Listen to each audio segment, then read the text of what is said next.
Hello and welcome to BYJU'S Exam Prep IAS. Welcome to the big news. The topic for today's discussion: Judiciary during 1975 emergency. Before we understand what this topic is in greater detail, a quick gentle reminder. BYJU'S Exam Prep IAS is now on Telegram. If you have not yet joined the channel, please do join so that you get all the current affairs related updates. Let's get started and try and understand everything about this topic. What is the context? We have the Chief Justice of India Chandrachud, who was felicitated by the Bombay High Court. At the ceremony, as he was interacting with multiple people, he spoke at length about several judges of the past and his experience of working with them. He also emphasized on the fact that it was because of the judiciary we were able to withstand the pressure of the executive during the emergency. He says it was judges like Rane who kept the torch of liberty burning, which had become dim in those years of emergency in 1975. It was the fearless sense of independence of our courts which saved Indian democracy in 1875.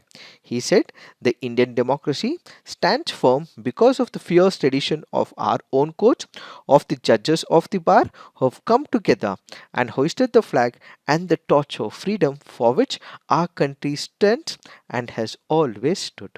In this backdrop, we shall discuss how the judiciary stood up to all power executive in the past and what are the lessons that we can draw from this. First up, in our parliamentary democracy, the constitution is the supreme. When you consider the constitution has given multiple organs for the country. We have the legislature, we have the executive, we also have the judiciary. All these institutions are a creation of our constitution. So who is supreme? It is the constitution of the country which is supreme. During the disturbing times of emergency, the legislature failed to perform its functions. How? They were not able to keep a check on the executive, and during this period the executive became also powerful and it put a pressure on what is called as the constitutional dictatorship. So as per the mandate, the legislature is supposed to keep a check on the executive. The executive became far more powerful and it imposed constitutional dictatorship as well. And during this period, one institution which had to stand up against the executive dictatorship had to be judiciary.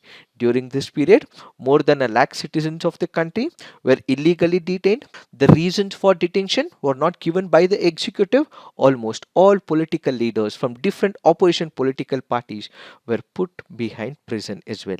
So what we understand is Prime Minister Indira Gandhi ji back then went on to say the president has proclaimed emergency. There is nothing to panic about, was the call given by the Prime Minister of the country back then in 1975. The year was 1975, and this declaration by former Prime Minister Indira Gandhi ji, made over All India Radio, marked the beginning of the emergency period and one of the darkest hour and the blackest era when it comes to India. What was the trigger for imposing the emergency? This is where we have to go back to two important judgments. On 12th of June 1975, Justice Jagmohan Lal Sinha of the Allahabad High Court held Prime Minister Indira Gandhi guilty of two corrupt practices and declared her election to the Lok Sabha in 1971 null and void. When Indira Gandhi ji lost the case, an appeal was immediately filed before the Supreme Court of India. The Supreme Court was expected that it will overturn this particular decision given by the Allahabad High Court. The appeal was presented before the vacation judge Justice Krishna Iyer, who refused to grant an absolute stay on the High Court verdict on 24th of June 1975. So it was expected that this judgment of the higher court will be overturned by the Supreme Court, but that did not happen. What was given was a conditional stay. What do we mean by this conditional stay with respect to Indira Gandhi ji's case? This meant that she could not vote or participate in the proceedings as a member of parliament but could only sign the register of attendance to save the seat. The court said she could participate in the proceedings as Prime Minister but without a vote, and she could continue holding the office of the Prime Minister. Immediately after this conditional stay was given by the Supreme Court of India, A day later, the emergency was declared. How did the legal fraternity react? What were the different judgments given by the High Court and what was ultimately held by the Supreme Court is what we will be discussing as part of this discussion. Immediately after emergency was imposed, there was a pushback from the legal community. Indira Gandhi ji's lawyer Palkiwala refused to appear for Indira Gandhi ji in her election petition, and then we had the additional Solicitor General Fali S. Nariman, who also vetted the grounds for Gandhi's appeal, quit from his post immediately after 2 days. So, how did the legal fraternity react? All the bar associations across the country, except the Calcutta Bar Association, issued statements condemning the emergency. In October 1975, resolutions were passed during an All India Civil Liberties Conference condemning the arbitrary arrest and censorship during the emergency, demanding the release of detainees and restoration of civil liberties. And this conference was presided over by the former Chief Justice of India, which happens to be J.C. Shah. Following this, when former judge of the Bombay High Court Justice N.P. Nathwani decided to organize a similar conference in Bombay in October 1975 to discuss civil liberties and the rule of law under the Constitution, the Commissioner of Police refused the permission. In fact, the state government went a step further. They even banned public meetings as well, and all those meetings which were speaking about emergency, its provisions were immediately not given permission by the state government. Nathwani took the matter to the Bombay High Court, led by Palkiwala, who appeared for the petitioners, and this particular ban was also overturned as well. When the Congress attempted to shore up its legal support, there was a conference that was held in Karnataka, and this conference was called as Karnataka State Lawyers Conference. Out of 1,800 invitees, only 600 turned up to this conference. So the legal fraternity was pushing back the executive from imposing this constitutional dictatorship. Followed by this, number of petitions were filed in different high courts. At the time of emergency, Article 359 of the Constitution allowed the government to suspend the right to approach courts for enforcement of all fundamental rights during an emergency. Accordingly, 2 days after the emergency, on 27th of June 1975, the President issued another order suspending the rights of the citizens to approach the courts for enforcement of their fundamental rights under Article 21, under Article 14, Article 22 of the Indian Constitution. The main tools of the government at the time were the Defence of India Act of 1971, Maintenance of Internal Security Act of 1971. The laws empowered the government to ban public meetings, impose press censorship. MISA allowed it to detain people without trial even through the executive orders as well. This basically meant the High Court had to look into all these petitions, and different High Courts came up with their verdict, and they were all in favor of the citizens and even allowed them to file habeas corpus petitions challenging the arrest and the detention. So most of the High Courts in India, whichever accepted the petitions, were in favor of the citizens, and it went against the government and said that if the government so imposes such arbitrary orders in the form of executive actions, such will have no place in the Indian Constitution. And ultimately, for all those who were part of these judgments, the judges who gave these judgments, they were pushed outside the system, they were demotivated as well, they were immediately transferred to multiple other high courts. Why?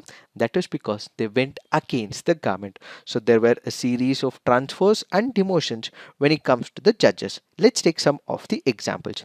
A Delhi High Court bench comprising Justice Rangarajan and R. Agarwal came to the rescue of the Indian Express journalist Kuldeep Nair on 28th of April 1976, quashing his arrest under MISA.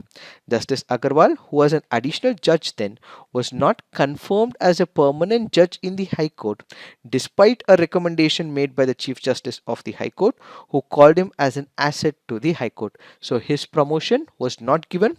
The other judge on the bench, Justice Rangarajan, was transferred to the Guwahati High Court. Justices D.M. Chandrasekhar and Sadananda Swamy, who had quashed the detention of leaders of various political parties, including BJP leaders A.B. Vajpayee and L.K. Advani during the the emergency.